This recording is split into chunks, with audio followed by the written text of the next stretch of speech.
پچھلے سالوں میں عملاً سی پیک پہ کام رک گیا تھا۔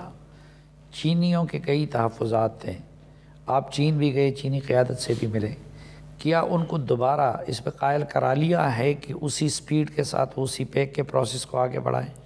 جی میں سمجھتا ہوں کہ پاکستان اور چین کے جو اسٹریٹجک ریلیشنز ہیں، جس کو آئرن کلیڈ اور ہمالیہ سے اونچا اور شہد سے میٹھا، اس کے جو میٹافور اور تعبیرات کی جاتی ہیں وہ بالکل درست ہیں۔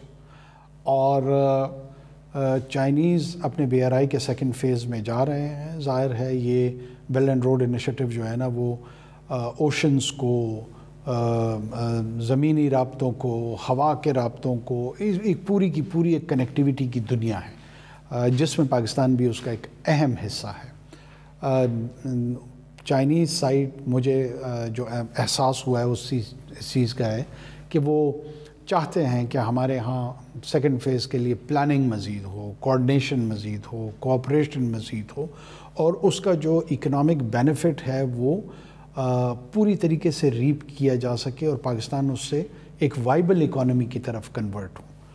میں سمجھتا ہوں کہ پاکستان کے سائٹ پہ بھی یہ تو وہ کوئی پلاننگ ہوئی؟ کیونکہ وہ ٹیپزم سے بھی پریشان تھے، پاکستان میں پلاننگ کی عدم موجودگی سے بھی پریشان تھے۔ یہ چند ایسے چیلنجز ہیں جس میں کوئی شک نہیں ہے کہ ہمیں اس کو کھلے دل سے اس کا تسلیم کرتے ہوئے اس پہ غور بھی کرنا پڑے گا، اور اس پہ جو ڈیزائرڈ گولز ہیں اس کے مطابق بیہیو بھی کرنا پڑے گا۔ پاکستان سائٹ پہ کافی میں سمجھتا ہوں کہ تیاریاں ان 3 ماہ کے اندر بھی کچھ نہ کچھ ہوئی ہیں۔ زیادہ ان کو کنسرن سیکیورٹی کے حوالے سے تھا، اور سیکیورٹی زیادہ تر حالات متاثر تھے وہ بلوچستان کے، آپ کے اپنے صوبے کے۔ اس دوران ہم دیکھ رہے ہیں جس طرح فوجیوں کو شہید کیا جا رہا ہے، قافلوں پہ حملے ہو رہے ہیں، عسکریت پسند ایک اتحاد کی طرف جا رہے ہیں۔ تو ان حالات میں آپ کیا سمجھتے ہیں کہ چینیوں کا کنسرن دور ہوگا، یا جو سرمایہ کاری کا ہم خواب دیکھ رہے ہیں بلوچستان میں وہ پورا ہو سکتا ہے؟ دیکھیں انشاءاللہ میں کیوں وائی ایم سینگوین، یا میں کیوں آپٹیمسٹ ہوں۔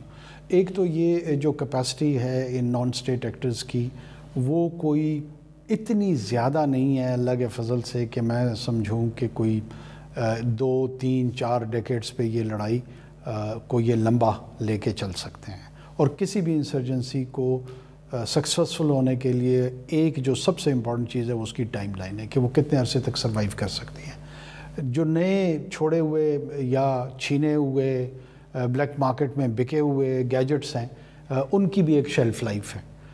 وہ جو نیٹو اور امریکن اس سے انوالومنٹ سے یہاں پر آئی ہیں، ان کے ہتھیں لگی ہیں، اس شیلف لائف کے جیسے ہی یہ بھی کم ہوگا، اور جس انداز سے ہمارا رسپانس لا انفورسمنٹ ایجنسیز کا جا رہا ہے، میں کوئی ٹائم لائن تو نہیں دینا چاہ رہا، لیکن مجھے قوی یقین ہے کہ بہت لمبا عرصہ نہیں لگے گا کہ ہم وائلنس مینجمنٹ میں کافی حد تک انشاءاللہ کامیاب ہو جائیں گے۔ وائلنس مینجمنٹ اگر ہو جائے تو بہتر ہوگا، لیکن ان کے ساتھ بات کیوں نہیں کرتے؟ ایک پختون بلوچستان کا وزیر اعظم ہے، ایک بلوچ وزیر داخلہ ہے، اس سے بہتر کیا موقع ہوگا بلوچ ملیٹنٹ کے ساتھ بات کرنے کا؟ دیکھیں یہ بہت، میں اس نقطے کو پھر میں واضح کرتا چلوں کہ لوگ یہ سمجھتے ہیں کہ شاید ہم اس کو بات چیت یا مذاکرات پہ قطعاً یقین نہیں رکھتے۔ میرا اپنا ماننا یہ ہے کہ ڈائلاگ ایک ٹول ہے اور اپلیکیشن آف فورس ایک اور ٹول ہے۔ یہ ریاست کی ڈسکریشن ہوتی ہے کہ کس وقت وہ کون سے ٹول کو اپلائی کرے۔ یہ میڈیا کی اسیسمنٹ پہ، یہ انٹیلیجنشیا کی اسیسمنٹ پہ، یا یہ اخبارات کے کالمز کی بنیاد پہ میرا نہیں خیال کہ اس کی پالیسی میکنگ ہونی چاہیے۔ یہ بہت سیریس بزنس ہے۔